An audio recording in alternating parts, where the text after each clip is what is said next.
বিয়া বাড়িত গিয়া কিছু পোলাপাইন যা যা করে। ওরে বাবা কি সুন্দর ডেকোরেশন করছে, আমার বিয়া তো সেম ডেকোরেশন করুম। পাইকা যাইতাছে গা মাথার চুল, কবে জানি ফুটবো বিয়ার ফুল।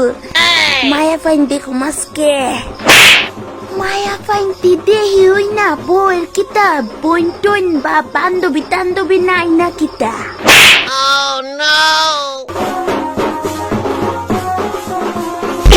এর দুরা ফুচকা মায়া আমার দিকে চাইয়া রয়েছে কেরে, দেখতে তো লাগে ক্লাস 4 এ পড়ে।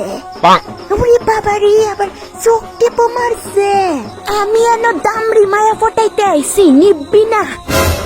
বনু কিছু কইবা? ওয়াও, ব্লু কালারের শাড়িতে মায়াটারে সেই লাগতেছে। এই মায়ার লগে তো শুধুমাত্র আমারই মানাইবো, আর কাউরে না। এই মায়া গুড়ে কিন্না দিমু শাড়ি দামি দামি, একবার যদি হইতে পারি এই মায়ার স্বামী।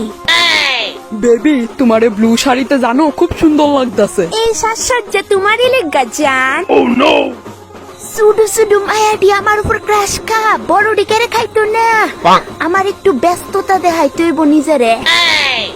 মোবাইলে তো নেট নাই একটুও, তবু এমন ভান করি যেমন আমি খুব ব্যস্ত আছি।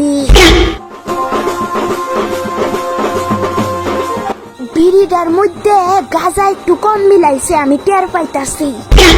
না জানি এই যুগটা কবে আইব যখন মায়া ফাইন উচ্চা ফুলা ফাইন প্রপোজ করব। জানি আমার গার্লফ্রেন্ড আছে, তবু আমার একটাতে ফুসাই না। সবচেয়ে বড় লজ্জা তো তখন লাগে যখন প্রপোজ করার পরে না কইরা দে।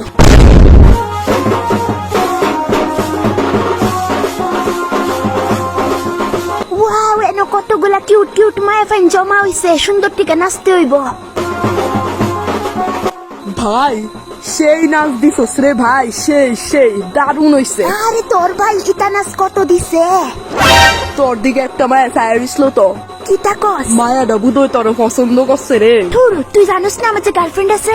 কি কস কি না? তোর গার্লফ্রেন্ডের থেকে সুন্দর আছে, দেখ তো একবার। ইতা দিক আমার লাভ নাই। এমনি কোন মায়াটা চাইছিল বন্ধু, একটু দেখাস না? আরে ওই দেখছে আরো যে বই রইছে রেড কালার শাড়ি পরা, এই মায়াটা। খবর লইস তো সিঙ্গেল নেই।